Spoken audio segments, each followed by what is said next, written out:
Objectively speaking, Land Rover makes a lot of beautiful cars. At the same time, they also make lemons. Some of the beautiful cars Land Rover have made before are cars like the Discovery One, the Range Rover Classic, and the mighty Defender. As a matter of fact, the modern owners of today are taking those cars, making them modern, and putting in a bit of more power by using engines like the M57 BMW diesel plant.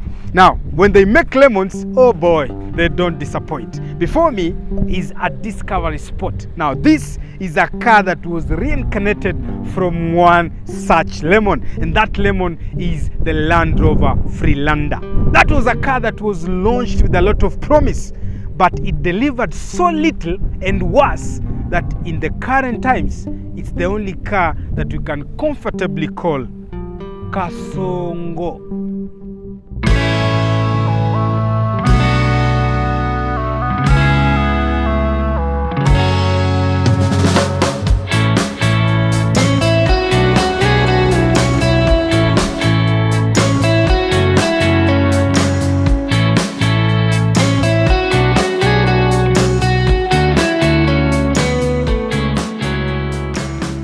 When Land Rover launched the Freelander, it was their bold answer to the Toyota RAV4 success, a compact SUV that promised the prestige of the Land Rover badge with the legendary off-road capability.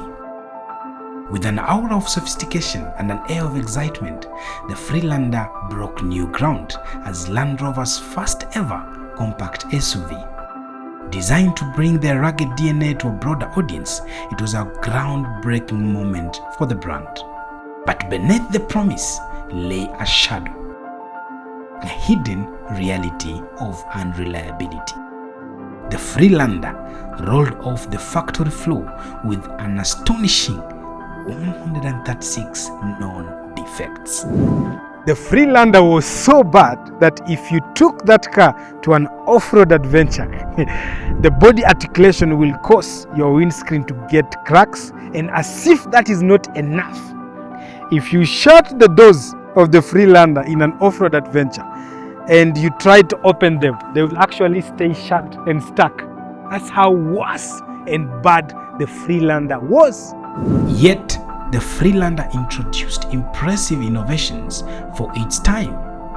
Permanent all-wheel drive, hill descent control, and traction control system made it a formidable contender in the ballooning compact SUV market.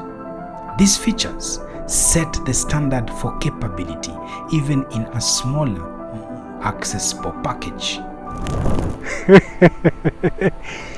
To quote J.M. Baraza, one of the guys who had the opportunity to come before us and lay the foundation, in a question that was asked on 14th May 2014 on whether one should buy a Land Rover Freelander. This is what he had to say. This car was developed and launched when Rover was broke, and it shows. Rover was in a hurry to compete with the Toyota RAV4, and the result was a half-baked job.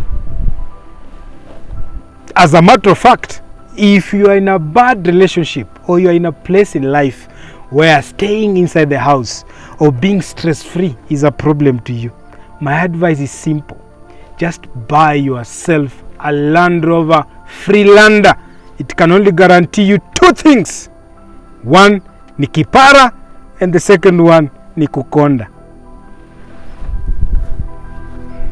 And for those who opted for the manual transmission, there was an infamous quirk. Take a left turn and the second gear might casually pop out. Almost as if the car was reminding you to stick to the right turns only. A lesson in compromise, perhaps for the early Freelander owners.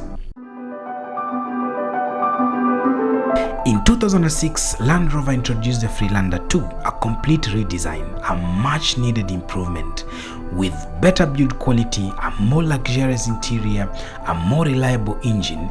It aimed to right the wrongs of its predecessor. Engine options like the 2.2-liter turbo diesel and the 3.2-liter straight-six petrol brought both performance and refinement. while an upgraded terrain response system offered even more confidence on challenging terrain. But the Freelander 2 wasn't without its faults.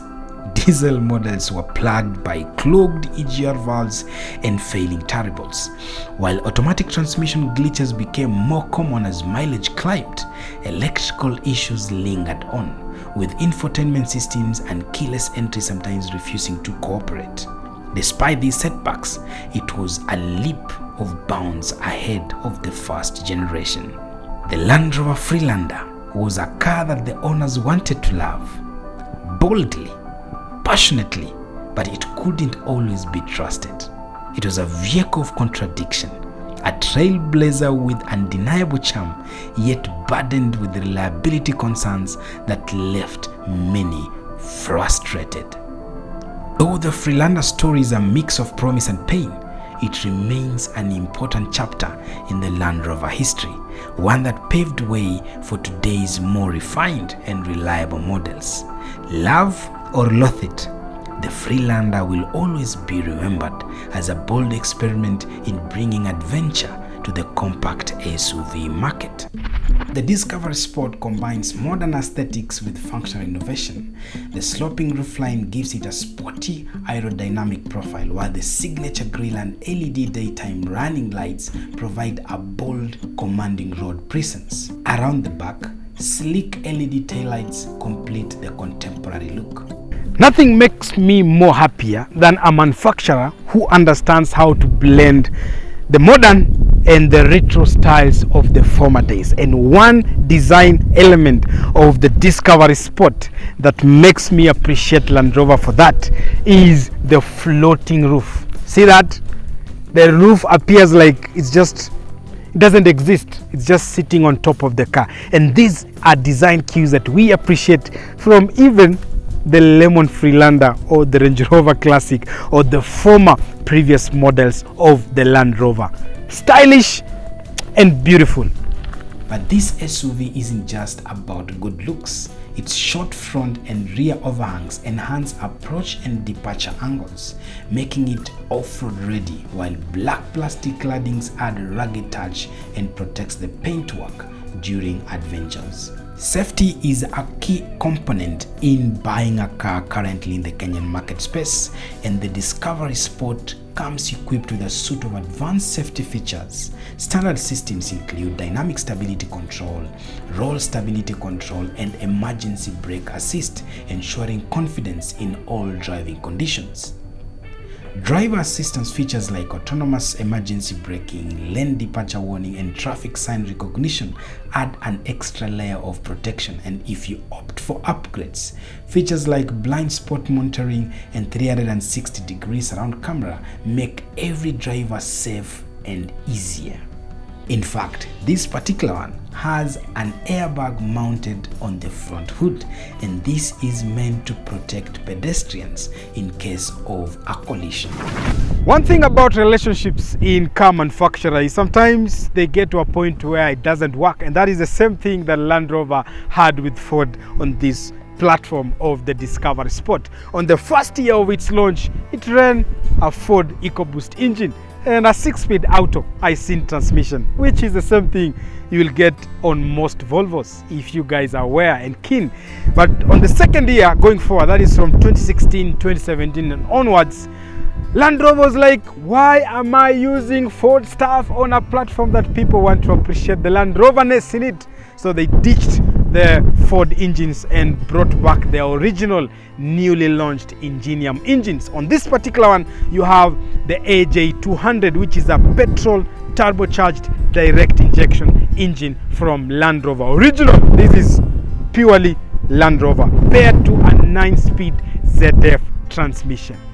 And if you didn't like the petrol version, then you will still have the Ingenium diesel plant, which were not really good and reliable, especially when it came to the diesel that was being used. It had problems with DPF clogging, and if the modern world experienced the same problem, I could imagine if you buy those cars and use in Kenya, you'll need to do a lot of modification to make sure they serve you pretty well. But if you're looking for torque and something to use for hauling or towing stuff, then the diesel plant will make a perfect choice. And if you're questioning the word sport at the rear of this car, then I'm here to tell you that this AJ200 will give you around 234 horsepower there to 350 Newton meters of torque. And you don't want to play with that car on the road.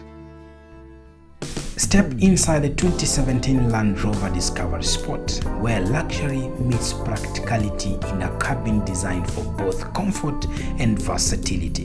From its premium material to its thoughtful features, the interior is as refined as it is functional. The Discovery Sport's interior boasts sleek, uncluttered lines and high-quality materials like soft touch surfaces and brushed aluminium accents. The optional Windsor leather upholstery adds on a touch of luxury, while the ergonomic dashboard layout ensures that every control is at your fingertips. An element of surprise that I really loved the moment I sat inside this car and started driving it is the idea that you have a terrain response system. The terrain response system that we are used to see in capable off-road machines like the Discovery 4.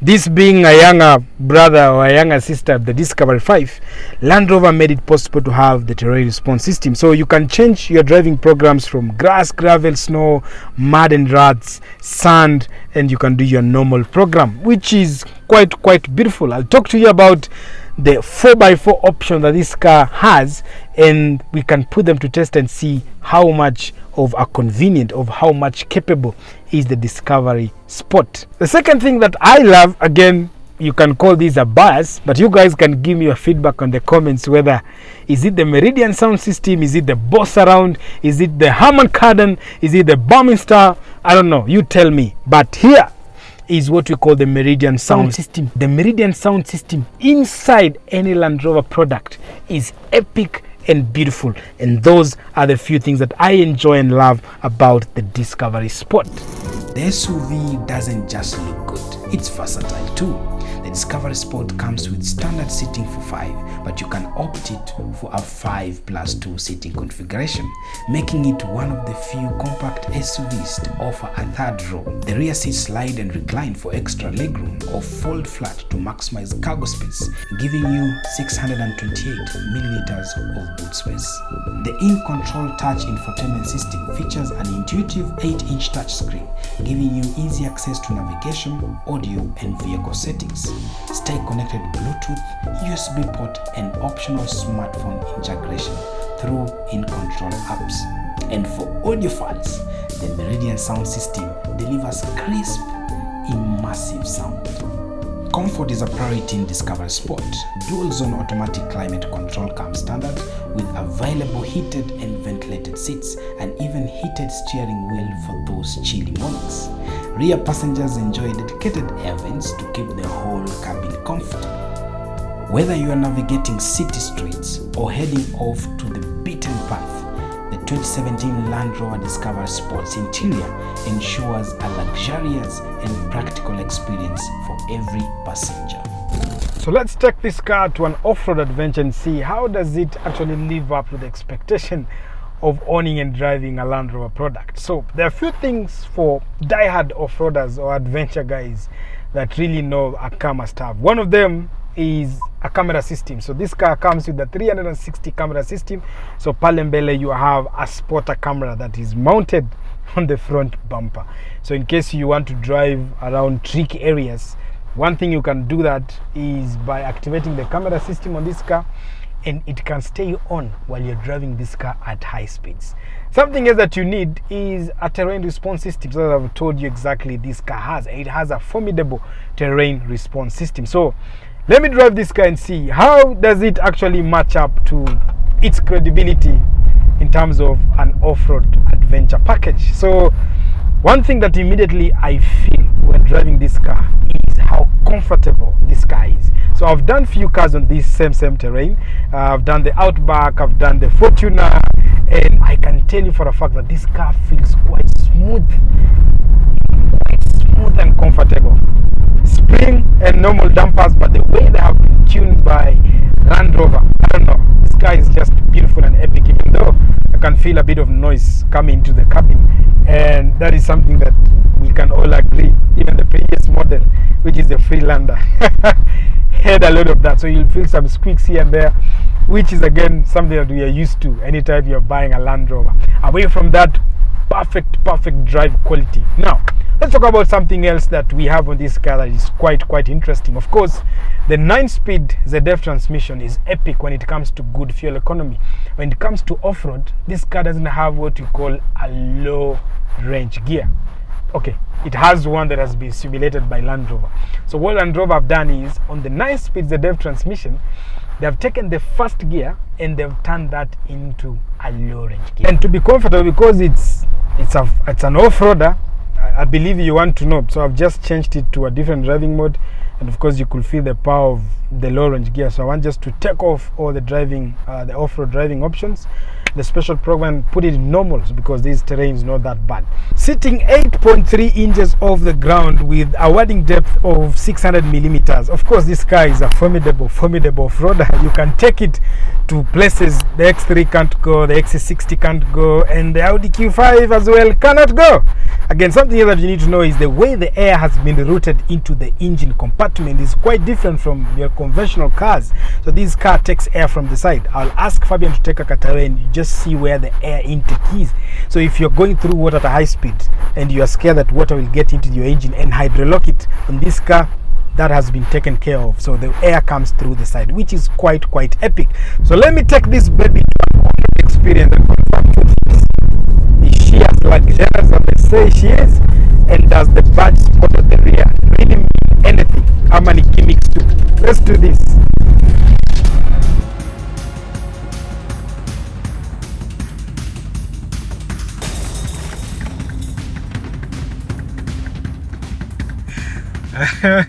The 9-speed ZF transmission is such a beautiful transmission, but it has its own shortcomings. And the shortcomings here is when you want it to go, like when you're putting your feet down and when you're downshifting, it kind of loses the idea of exactly which gear to select. Because again, 9 gears on this car, if you asked me, 6 would have been perfect. But again, 9 is what we have to work with.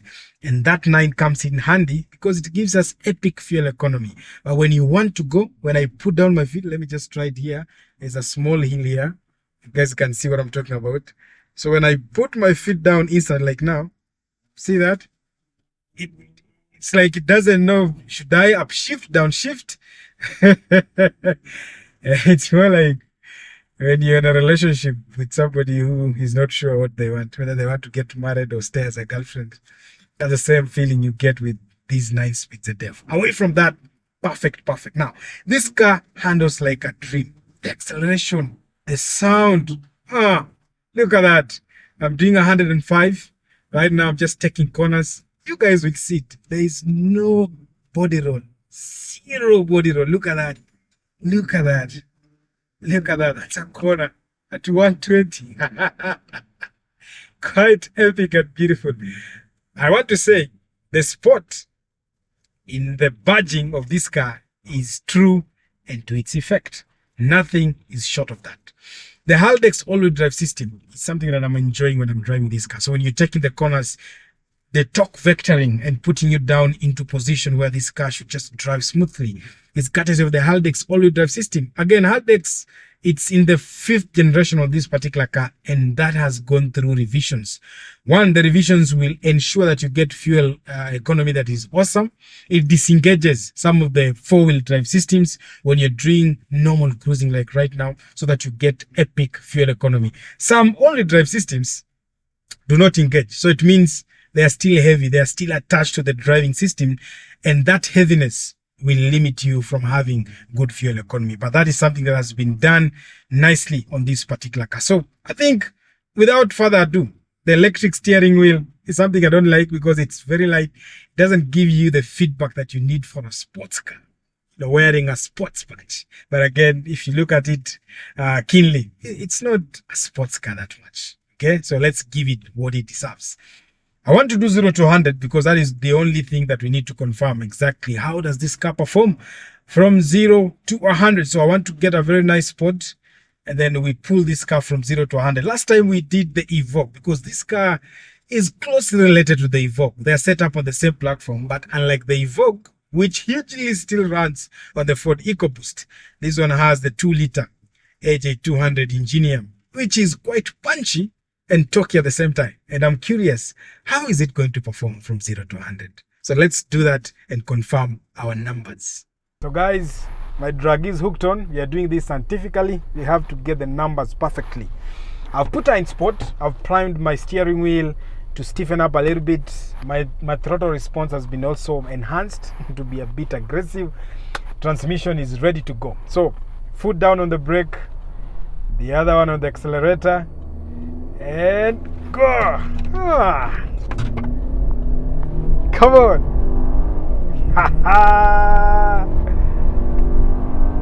Yes, and 100.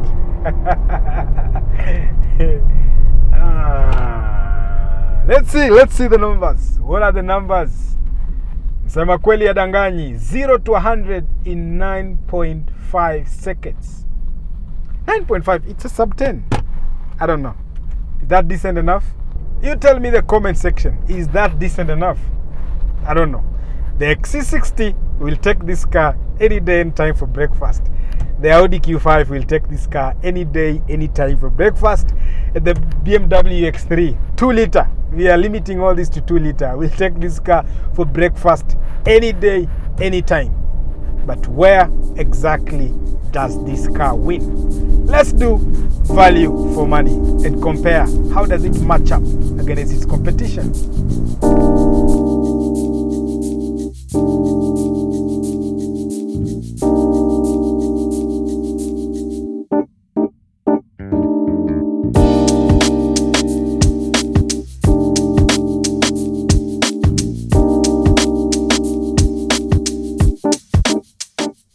When all is said and done, nothing speaks of opulence, luxury, and 4x4 capability like a product from Land Rover. And the same can be said about the Discovery Sport. But how does it stack up against its competition? That is the BMW X3, the Volvo XC60, and the Audi Q5, because those are the dominating competition in the Kenyan market today. I'm avoiding to mention the Japanese counterparts because to be like comparing apples and tomatoes. So how does it stack up? Well, all that I've mentioned do not have a terrain response system. They cannot take their cars to an off-road terrain like the same way you can do with the Discovery Sport. And that pinches me a little bit, begs me to ask one silly question. Why would you buy an SUV and use it as a mall crawler? I'm talking to you guys who drive Prados and those other cars that you feel will compete with this one. But let's talk about something else that those cars do not have on the Discovery Sport. Of course, this car borrows a lot of luxury DNA from the bigger brothers, that is the Discovery 5 and the Range Rover as well. And the final thing, on this car you can have a seating configuration of 5'2". Land Rover decided they don't want to call it a 7-seater, so when you query about that, they say you can seat 5'2". If you buy this car from Alspride Motors along Chani Road, the director of Alspride, Mr. Alex, says you will get a set of 2 wheels, one set for off-road and the other set for on-road application, for only 6 million Kenya shillings. I've been your host, Papa Scoff himself, Ibrahim Toloi. I welcome you to this year 2025. I hope the promises and the plans you have will be fruitful, as I wish that ours shall as well. Bye bye, and see you on the next episode.